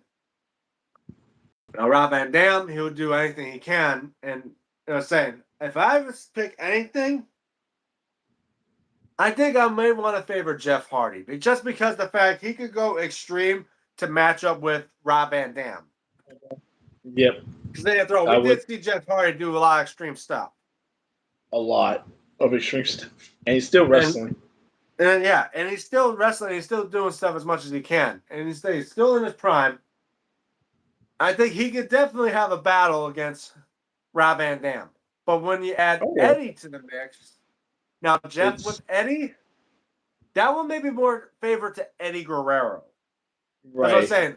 Jeff Hardy can put Rob Van Dam down, but then the worst part is he's not seen Eddie coming from out of nowhere to hit him with the frog splash. So if I'm Exactly. going to say anything, unless Jeff Hardy could be able to put Rob Van Dam down perfectly and then keep his eye out for Eddie, I may want to favor Jeff Hardy. But I feel like that out of all of them, he may win about 20% of the time. And for Rob Van Dam, may say he'll win about 18% of the time. Okay. So that's like that. Now we got to 38%, leaving to the following 62%. 64. Yeah. To Yeah, Eddie Guerrero. 62% leading to Eddie, because he'll find a way around anything. Oh yeah. Even though, yes, I know the triple threat rules, his idea of cheating, and that will go right out the window. But he's more skilled because he's been wrestling around with the Guerrero family. He's got that lineage and all that legacy. I think he's got some tricks up his sleeve to get that win. Oh yeah. As I said, I think there's a possibility he could come out with the win against Jeff and Rob. Oh yeah. Yeah, there's that type of match. That'd be a great Now, match. if we go for the now, let's say for the big boys, let's say for the bigger icons, like of ECW, we have the Sandman. Okay. Same man. WCW, Lex Luger. Okay. And WWE, let's go with Stone Cold. Oh man. Now that one, I can see That'd that be one being a doozy. Because yeah. I can see most times Sandman and Stone Cold could duke it out because both of them going for beers, and then Stone Cold be like, "Hey man, that's my beer," and Sandman's like, "Go fuck yourself," chug the beer, and then Stone Cold and them bashing each other out for that. Like, don't get me wrong, because they both have the iconic way of smoking and drinking. Well, mostly drinking between each other, Yeah. because I don't think Stone Cold smokes. But Sandman drinking a beer, turns out it would come out from Stone Cold's cooler. He goes, "Hey man, what you dumb son of a bitch, what are you doing drinking my beer?" And next thing you know, he just drink it out. And but then again, the problem is with Luger. As soon as he gets one Yeah. of them in the rack, I'm thinking, man, it's gonna be a tough one. But yeah, triple threat rules. Pretty sure they won't mind going dirty. And two, I don't know how Luger will be against Stone Sandman Cold. when he starts Okay. coming around whipping those canes. Oh boy, yeah. Yeah, because we heard from Stone Cold when he did the Broken Skull sessions how he took a kendo stick before. He says it hurts like a son bitch, and you don't like to get hit Yeah. with those. I'm saying once he starts swinging that cane around, it's going to be a hard thing to get by. But as soon as they can try to drop Sandman down and get rid of those weapons, it could be fair play between all of them. Right. Exactly. Hmm. Yeah, I don't know who I'd go for that match. Now that one, I would say I kind of want to favor Stone Cold, other than the fact because he's one tough son of a bitch, and he could definitely. I mean, yeah, he could go through battles like that and keep Oh on yeah. going. Now with Sandman, he could I don't definitely know. could take a few hits in that, but thing is, as long as he's got that kendo stick and he's got a weapon and he can go extreme, he may have a shot in it. Yeah. But once he's got into Luger's rack, it's over. That's the only thing Yes. about It's Luger. He's got the built and the power. Puts that as soon as he puts people in that rack, he's got the match in hand. But he's got to watch out for someone to try to stop him from winning by submission. That's the only problem. So if yeah. anything, Sure. I could say maybe I could favor. It's going to be between more of Stone Cold and Luger. I'm thinking Okay. more of a possibility. It'll be 49% for Stone Cold. Actually, no. I'm going to say 40% for Stone Cold, And 60 for Luke. 39%, and Okay. 39% for Luger, Okay. and 11% Same man. for Sandman. That's what One I'm Stone thinking. Cold for. Well, because I think Stone Cold, he can literally take that kendo stick and start whipping the shit out of Sandman for trying it on him. Yeah. And then when he Yeah. sees He ain't. Luger being all big buff and that, he could just probably have. I mean, he always got anything. He's fought powerful guys like that before. Oh yeah. It's nothing to him. All right. Now, let's go on to the other stuff. Now, the other ones. We'll say number ones in their generation that people will know of as number one icons. Okay. Let's see. We'll go with well, let's see. When we think about the '90s, ECW. How about Rhino as Yes. the ECW champion Okay. versus Goldberg as the WCW champion Okay. versus Hulk Hogan as the WWE champion? Ooh. The three champions duke it out. Okay. Oh no, wait. Instead of Rhino, how about Taz? We'll do Taz. I think he's Okay. more popular.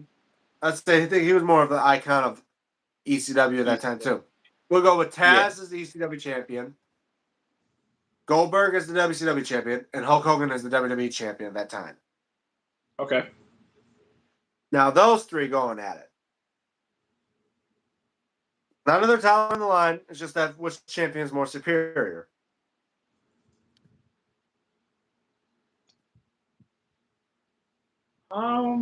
Let's see. Part of me would think that maybe Goldberg would kind of probably pull the win. Maybe. Well, because that's the thing. If I was gonna say if it was between Rhino, if Rhino was in it instead of Taz, that one would be Oh, a tough one because they both involved with spears. yeah, That's what I'm saying. Unless exactly. they try to spear each other, then actually they bunk heads and drop down. At that point, I think it would favor Hogan. Exactly. But Like, now you got let's say Taz. like now you got Taz to mix it up. One does a spear, the other one does a leg drop and a pickup slam. Each one, the Right. most common wrestling moves. You know what I'm saying? Taz, he'd definitely have that edge to the fact of suplexing Hogan in them. But never faced Goldberg, he's got Goldberg. that endurance and strength. Literally, if he could spear Taz down and break him in half, like exact thing he could do with Hogan. I feel like Yep. Goldberg may have a slight advantage over WWE and ECW at this point. Yeah. Goldberg That's being what. the tanker in the match, I feel like all he's got to do spear both the men, and it doesn't matter which one he picks up, puts him one in the jackhammer, it's game That's over. it. Yep. So I'm thinking out of this one, I'm gonna guess 50. I'm gonna guess 45% to Goldberg, Okay. 30% to Hogan, Okay. and the 25% to Taz. Okay. Yeah. That sounds reasonable. Yeah. Now, main event. Ooh, we got the main event. All right. Undertaker, Undertaker, Sting, Sting. and Raven. Ooh. Ooh. Both have the dark themes to their generation, former champions in their generation as well of the brands. And Correct. both all came mixture in between the companies from WWE and WCW between Undertaker and Sting and Raven being Yep. all three. Yep. But I'm saying they both have that vibe to it. We have the dead man, the phenom, the Undertaker, Mm-hmm. the icon, Sting, and of course, the man of darkness and the man of extreme, Raven, the 27-time hardcore champion and a, Yeah. and a Grand Slam ECW champion. Quote the Raven, nevermore. Don't get me wrong. I think Raven would hang in there as long as he possibly can with Sting and Taker. But But Sting has that ability to hang in there as much as possible. And that with being triple threat rules, anything goes. As soon as he pulls out that bat, that's all it. things could change. But then again, we talk about Undertaker too, when he has that mystical vibe to him where he could take an endurance. Pretty sure he could take a few blows from that bat. And then if he could catch that bat, like he could catch Triple H's sledgehammer, he throws that bat aside, or if not yet, uses it on Sting. It will then be an even match between Sting and Taker. Exactly. So I'm going to say between all that, I think Raven may win about 20% of the time. Yeah. Leaving the 80% between Sting and Sting and Taker. Now that will be a tough one because I would say I mean, I'm always favor Undertaker 100% of the time because he's my fan. But when it comes to Sting, he too is a good guy, a great character. I'll give you that. He went through a lot, Great character. and he stick around all the way to AEW. Yep. He's an icon that'll never die, just like Undertaker is. They're both equal in their way. Mm-hmm. But I feel like there's a slight ability more favor of Undertaker versus Sting. Just slightly. Yeah. Because Undertaker gone through matches that even Sting couldn't do. Undertaker gone through Hell in the Cells, Buried Alive, Infernal matches, and casket matches. Sting hasn't been to any one of them. I don't think it's been dealt with any one of those. Nope.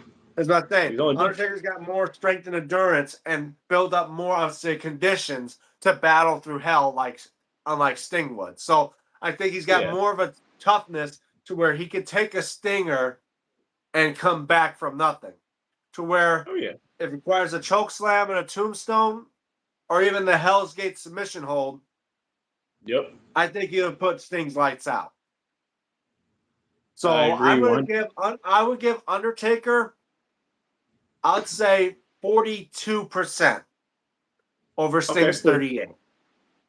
So literally for me, it's 20 for Raven, 42 for Taker, and 38 for Sting. That's my thought and strategic strategy of thinking how these matches would go. I like it. Yeah. And as well, if we can even go for now, if we have that type of stuff of today, of TNA versus AEW versus WWE. Ooh, okay. If we know about any TNA wrestlers, like the only ones I know, like Mike Santana, Ryan Nick Namath, AJ Francis, Moose. Like I know some of them, including the Hardys in there. Of course. Compared to AEW wrestlers, like let's talk about X Division characters, like Cedric Alexander now, the current X Division champion, going up against Jungle Jack Perry. Okay. And Finn Balor of WWE. Now those three. Ooh, okay. Well, my thoughts on them. Don't get me wrong, Cedric Alexander, great wrestler. Yeah. I think the perfect vibe of those divisions of characters. They're all high flyers and they're both like cruiserweight sizes. Right. But his time, I would think, is kind of gone. He's not as popular and bigger than it was like Finn Balor or Jungle Jack Perry. Now, Jungle Jack Perry, former TNT champion. Basically, he's only one title away from being the AEW Grand Slam. He's been he got a couple more titles. He's also got to get the Continental title, but former Trios champion, former Tag champion, former TNT champion, and a former National champion. Okay, yeah. He hasn't won the International, he hasn't won the Continental, and he hasn't won the World title yet. But I'm thinking, he's a great character, and I say he does have that pushing vibe. He definitely would him and Balor would definitely be pushing Alexander out, literally blow him out the water. Yeah. They have no chance against. I mean, Cedric doesn't have a chance against either one of them. Now, when we get Finn Balor versus Jack Perry mixed, so I literally say if the three go together, Perry and Balor would be throwing Cedric Alexander out of the ring, taking him out. Leaving the most of the time being between Jack and Finn. Now, Finn Balor, I say he definitely would have that vibe. I think he would have a slight little popularity over Jack Perry. Yeah, Jack Perry. Because Jack Perry's still, he's still kind of a rookie in my eyes, this vibe, because then again, I don't know how long he's been wrestling. But I feel like he still has a bit of, he doesn't have as much experience like Finn does. Finn's been a former world champion. So yeah, Finn has a slight, I would say, gives more of a slighter advantage over Jack Perry. And if we're talking about Finn Balor as a demon, if he comes in there as demon form, oh, There's no chance in hell. I think there's no chance in hell Cedric Alexander or Jack Perry getting any chance. It's Finn Balor. Because when Finn goes in the demon form, he takes a lot more abuse. Aggressive.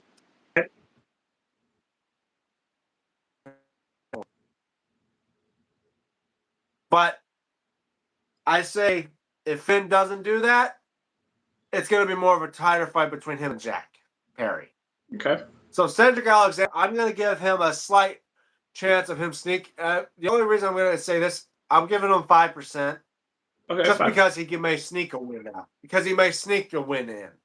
Where Right. how he is. He can just let them get out and then one hits him big finisher. He'll throw one of them out and pin the other one. Like that. He'll check of it. So I'll give him a 5% chance.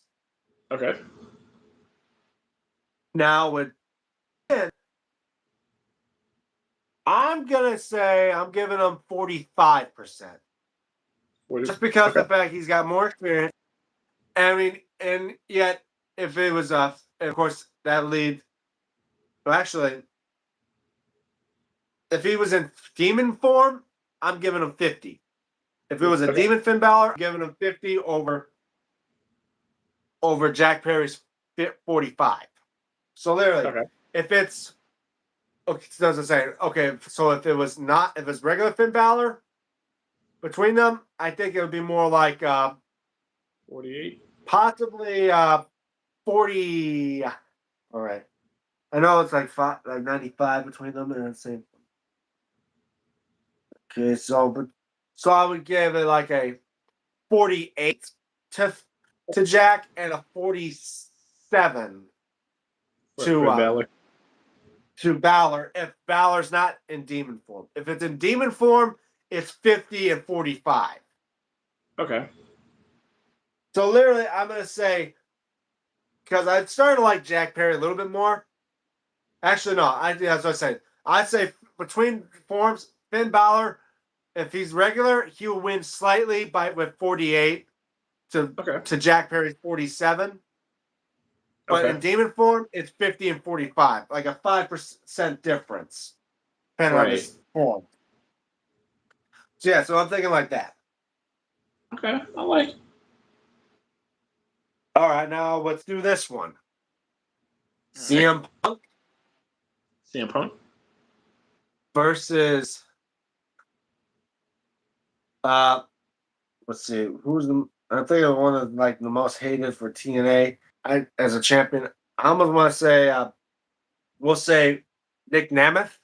Or I'm about to say he's probably say Nick Nemeth. Okay. Versus CM Punk versus MJF. Oh man. Boy. Now, don't get me wrong. I'm sure Nick Nemeth may have a slight chance between all these guys. But I'm thinking with Punk and MJF mixed into this, Nemeth has no chance. I'm giving him about maybe a 10%. Just a 10%. Just because he can, again, like how it is with Cedric Alexander, he'll sneak a win in. Yeah, he'll try to sneak a win. But when you got MJF in there, where he could basically pull any trick, where he can act like he's defensive, hits him with a low blow, or even uses a diamond ring to punch a guy. Mm-hmm. I'm not saying he has a slight advantage over, or maybe a chance on Punk, and a big advantage over Nick Nemeth. Oh yeah. So as I was saying, between the 10-90, now with the remaining 90% between Punk and MJF, as I was saying, 10% going to Nick Nemeth because he may sneak the win in. But when it comes between Punk and MJF, that one I think is a doozy. Kind of a back and forth battle. I'm not sure. I was going to say, that one's going to be close because even though if MJF is going to use Diamond Ring, I think Punk may still have a chance to fight in there. Oh, yeah. he has more. I could say him having more endurance, but as well MJF have endurance too. But when you talk about popularity in that, I think I'm gonna say 48% for Punk and 42% for MJF. Okay. I mean, it's not that close No. because, as I'm saying, I feel more people favor Punk over MJF, and nobody really gives a shit about Nick Nemeth. No. Because I'm thinking, if they were champions, who do you see more better of a fighting ability, Punk or MJF?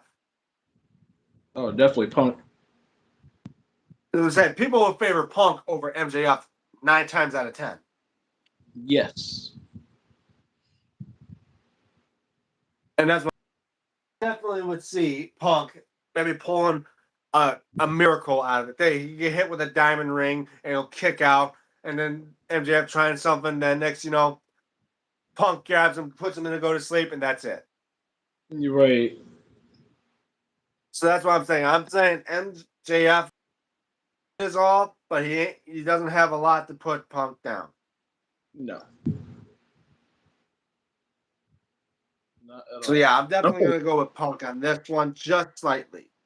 It's not a lot, but Still a slight win for Punk. yeah. Hold on 1 second. All right.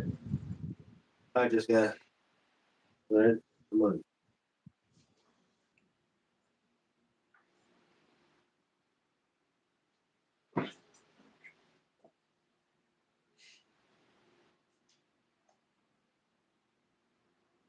But yeah. So we did all those battles between the battle of brands, of characters from brands. Yes. Now, if we want to talk about tanks, Oh boy. all right, Battle. let's do this. A fatal 4-way between the branded tanks. WWE's Gunther against Okay. TNA's Moose against AEW's Brody King.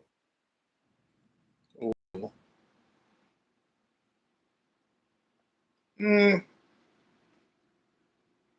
probably, and I might be wrong, but for one, I don't know how Gunther would pull out against those two, so I probably wouldn't give him much. Well, that's the thing for me. Moose is like a form of Goldberg because he's a former football player, but he's got that power and endurance. We've seen him face Obafemi. And if he could duke out with Obafemi, then he's. and because Moose is like Goldberg in his prime. So it's not like how Gunther faced Goldberg when he was near the end of his career. Exactly. Because if it was Goldberg in his prime, I'm pretty sure Gunther would have been shoot out and spit out. Oh, easily. But I'm saying Gunther will be put up a hell of a fight because he won't learn to stay down. We'll just say that. He ain't going to be staying down. So it'll be a constant him coming back. Like they say, he's like a Terminator. Right, he'll go down and then come right back and up. Brody King, his guy is a straight up madman monster in the ring. Especially with Brody. Yes. He would definitely be throwing Gunther around. And him and Moose, I think it'd be closer to like Hulk versus Abomination. How they literally have the battle of strengths. It's like looking like that. That's what I was thinking too. It'd probably be between them two. And then Gunther may come in and sneak in a win by choking one of them out. Right.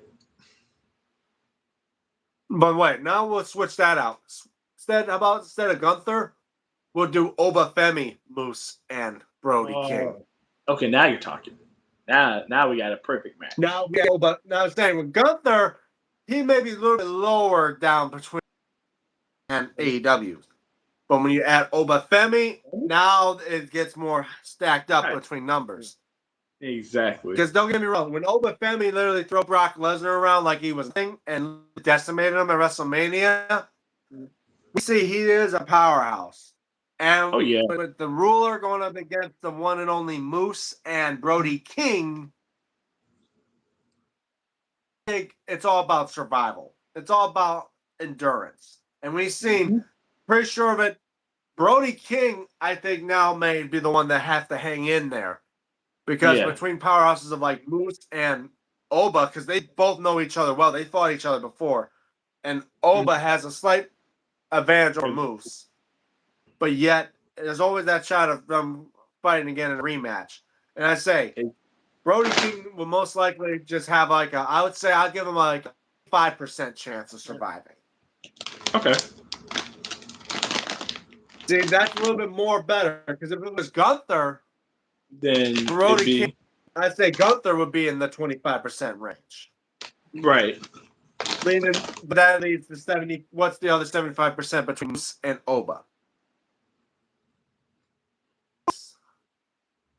I think I want to say for him, I'm going to give him a 35 and Oba a 40. Just because Oba is right now at the peak of his prime and he's just a destroyer. Yes. But he ain't gonna clean wash these guys. Oh hell no. No, It's gonna take a while because we've seen how he can, as I was saying, with Brock and them, it's a battle, and it's gonna take a lot to put Oba down. So we ain't gonna see a clean win and quickly. It's gonna be a big battle between them. Oh yeah.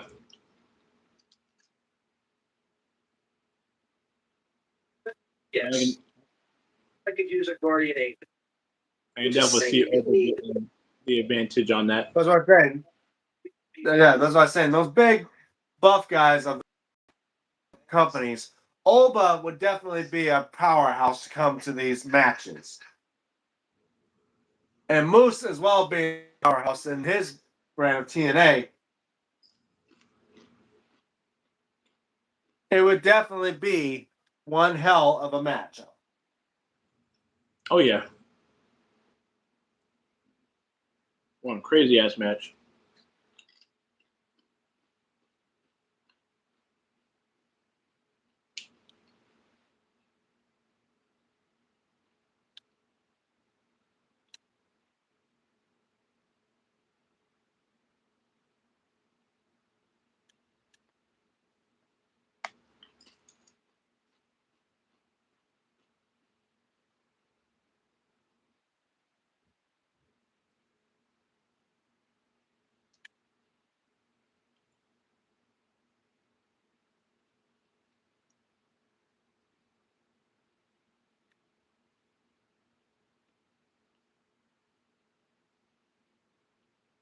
Yeah, it's definitely one of those. Yeah,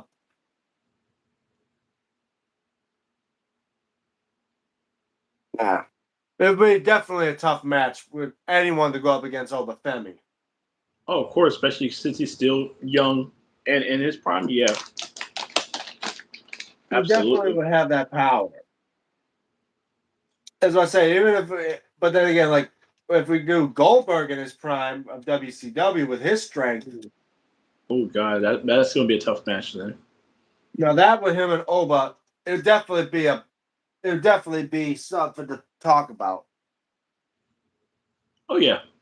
Good. But yeah. Anyway, before looks like we're already reaching near 2 hours now. But yeah, thanks for we got about over 3 likes. But I'm saying thank you for being part of this. But before we go, how about this? One more thing to go. We're gonna do because I know I was gonna think about doing this here later on Sunday, probably when Pez and I were here. But since I got you here, how about we do a thing called Battle of the Belts? And this is mostly involved with the Big Gold. All right. Which version of the Big Gold do you think is better? This original WWE version or The new WWE Big Gold? I still favor the old big gold belt. Classic over the new. I do agree with you because I'm looking at this Big Gold I got and it's slightly bigger than the new one. Right. The new one is a little bit thinner, but yet it pops out and it's a lot thicker. But yeah, this one just reeks of class, of championship feel. Yeah, exactly. Now, if we compare the classic WWE Big Gold to the Crumb Ride Big Gold, now Oh, which one? Now which one would that favor? WWE's World Heavyweight or the Crumb Ride WCW Heavyweight? That's a good one because there's so much class between both of them. Well, then again, they're both the exact same. It's just that one here dual plated with gold and nickel and on a brown strap. While the other one all gold on a black strap and has the WWE logo. This one don't have no logo. Oh yeah, for the WCW World Title, yeah. To go for the big gold. Well, they're both big gold, but I'm saying when you say old, which one, like the WWE or the WCW? WWE. You go for WWE. I like the WWE just because the fact when this came out, I don't think the plate was as curved. Right. And of course, with this one for being all gold, it just looks beautiful. Yeah, exactly. And You the can't Crumb beat that. Ride, yeah, and plus two, the original Crumb, they call it Crumb Ride because it was made by the company called Crumb Ride. It was specified to make belt buckles. So literally, Oh. the belt Okay. prestige and fame to it means no doubt about that. I mean, for the fact that I have this belt, it looks beautiful, and I still have it in my collection. But the feel of it compared to this, it's like I just took take like from Batista at WrestleMania 23. It just feels right. Yeah, and then you have to hear Like the bolt, now you go 1-on-1 the with the bolts in the back. Undertaker. Yeah, I'm saying the bolts are covered up on this one. The Mhm. and at least the belt is much of a better curve than that one. Yes. They're both equal in size. It's just that I like this one more because it's better curve over it, like the real one. For this one, it was more like it has a slight curve, but it's more flatter. Yes, still more flatter. Yeah, and then again, this one is not as Then again, this from what I got is not as accurate to the real one because I think this Oh. guy designed it off of. This guy kind of got the design off the big gold replica because the rubies are slightly, they're more bigger. Because I'm saying the ruby settings are kind of equivalent to the big gold replica. Like I think the rubies should be Yeah. slightly smaller than the big gold replica rubies. Yeah, you're right about that. The thing, I think the guy just took the design wise from the big gold, like the WWE current WWE shop big gold replica, and just tried and just did dual plated. If he looked more onto it back in the day, this would actually be a better big gold. Yeah. I think they made the globe here and the crown slightly bigger, They were smaller, and it weren't doesn't they? even pop out like the Crumb Ride big gold does. So I may need to get a better. If I find a better Crumb Ride, the guy builds a better Crumb, I may just get a replacement. Then again, it'd be hard to get a replacement for this one. Oh, really? But who knows? Well, then again, if I get a better replacement, obviously I'll be taking my custom nameplate off. Or Oh, I maybe put the forgot. Hogan nameplate on it. I didn't realize you had your custom nameplate on it. Yeah, as I say. But if I find someone that makes as I say, I like to get more my belts to look better and look as accurate to the ones on TV. Because I hate to get ones that look like it, but are not But exactly like it. right. Like my big green belt. I love that belt. Just the problem is it says Worldwide Wrestling instead of World Wrestling Federation like the real belt. And the Oh. designs on it don't pop up like the real one. It's more flatter. So until I can find a Replacement for that one. yeah, that's why I say like I already replaced my Big Eagle and my WCW TV title. I'm already working on maybe getting more replacement belts, like my European belt. I could get a replacement of because now I don't mind it looking ring used and the plating being stripped off, but sometimes I just like it like maybe I like it more like to be TV accurate, but be more cleaner. Some people like ring used looks. I don't mind that, but when the plating starts to fade off it and you didn't even do anything to touch it, you definitely need to get it replaced. Yeah. Absolutely. Like Yep. may get another winged eagle, but I'm not gonna replace the winged eagle I got because it's been signed. Oh no! Never replace that one. If you already got it Yeah, you signed, can't. don't even bother. As I was saying, I'm not gonna replace it. I'm not giving that up. I'm just maybe I'll put it somewhere where it could be protected because for the fact that it's been signed by being signed by Sergeant Slaughter and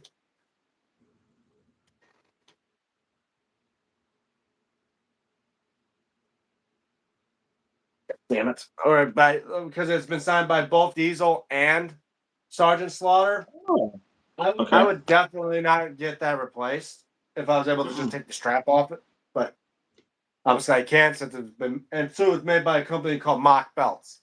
I mean, it took me a year just to get the damn thing, and it's like I'm finally gonna have to get it replaced by a better belt. But Maker. definitely would say I would maybe take it out of the case, put it somewhere where I can protect the signatures, Yes. but then have the better looking belt displayed in my case, including like the Hogan 86 I have. The strap is not as good, but the plates are still okay. But if I get, like I say, if I get better look, if I see people that make better belts,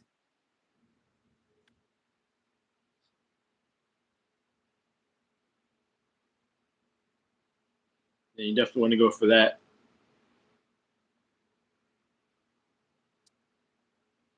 yeah, I said definitely like most people would not want to go for like replacements and stuff like that. I mean, I get it, Yeah, but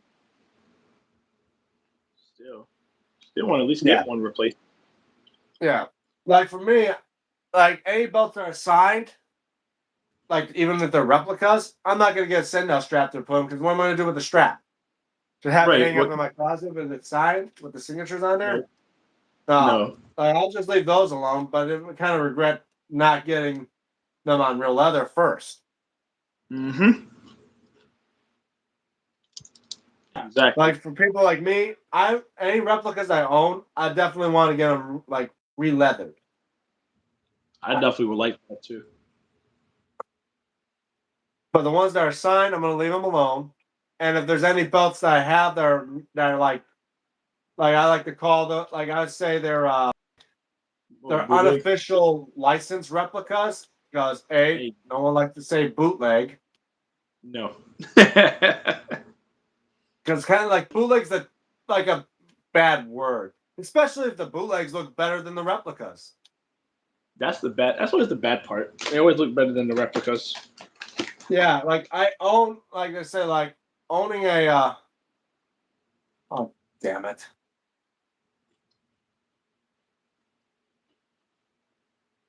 But owning an unofficial licensed championship Yeah, belt.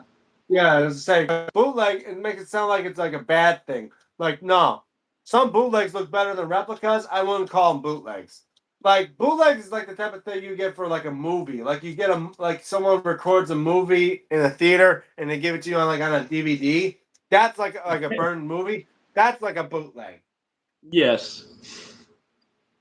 When it comes to belts, depending on how they make them, it's a difference between how it is for bootleg, for it to be known as a bootleg, or an unlicensed official rep or an unlicensed replica. Yes.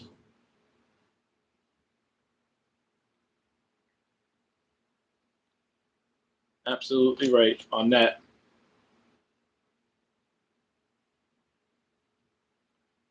And I actually have a custom one being made, so I'm gonna try to keep everybody updated on that one.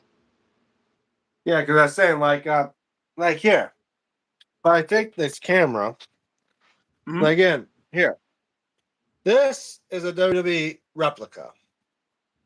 That's the replica of the big gold I own. That's been signed by Booker T. Flair. Obviously, I'm not going to get a send-out strap on that one. Leaving that one alone, even though the strap's falling apart.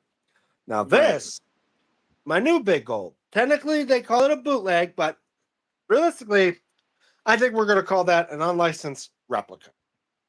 Yep, I can agree. Now, the WCW TV title. It's not a replica. Unofficial. Made by people out of Pakistan. So I say it's an unofficial licensed replica. Now, the original one that I had, this crappy hunk of shit, I'll call it a bootleg. I mean, look at that thing. The strap is trash. The plates are not better. And the gold is starting to fade off. And I call that a bootleg. It's poorly made. The strap's peeling off. So if it's so if it's poorly made, that is a bootleg. Oh yeah, absolutely. If it looks better than a replica, I would just call it an unofficial licensed replica. So, as people out there in the belt community know, when they call certain ones that they're not licensed or officially replicas from like the WWE shop and that, I would not like. I wouldn't say the word bootleg. Bootleg, I give it more like the name of a belt that's poorly made, like that WCW TV title, which I'm going to give away for free once I reach 1,000, and I may sign the back of it.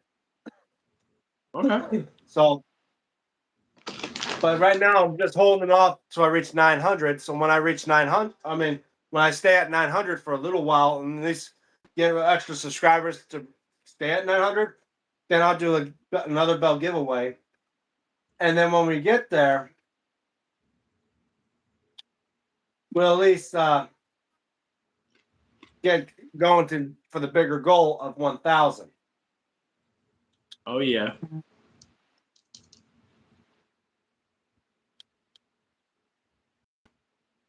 And then I want to do more when it comes to my channel. Like, pretty sure everyone wondering, is there more belts, more working on belts, and more homemade ones? Obviously, homemade ones will definitely be more on the list. Now, what type of belts I may think about making, not so sure. For all I know, I just have other ideas of ones that I can make. Oh, hold on, I'll be right back. All right. Yeah. But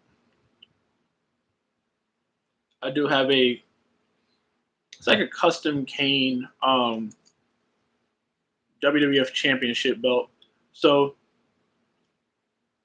granted, so for the one I think they have in WWE shop, I had an idea that was kind of similar to that. I'm sorry, what was that? So I was saying I have this custom cane WWF Championship belt I have being made. That's what I was going to talk about too as well.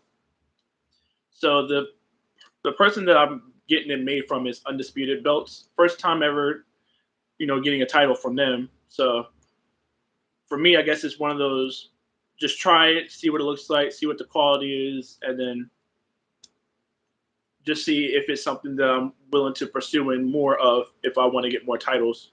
Or Yeah, that's what I was saying. Like for me, when I get belts from people that, when I get people that make belts for me, many times if they're brand new, I would give at least give them a try. Try one, get one belt from them, see how they are, and if they are as good, I would definitely agree about getting more from them. But then again, if they're not as good as you want them to be, you could then always just hold on to that one belt and wait until someone else new arrives. mhm.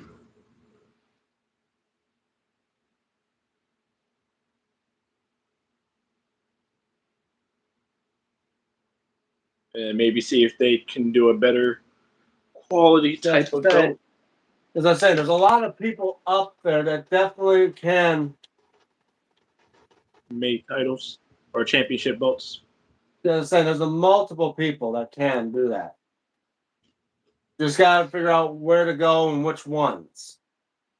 Like I got a handful of those that give me great belts. Like this guy Muhammad, he gave me this big gold that I'd say I love, and it's definitely the belt I would wish to have to look like, even if it, I own the replica and that. Oh,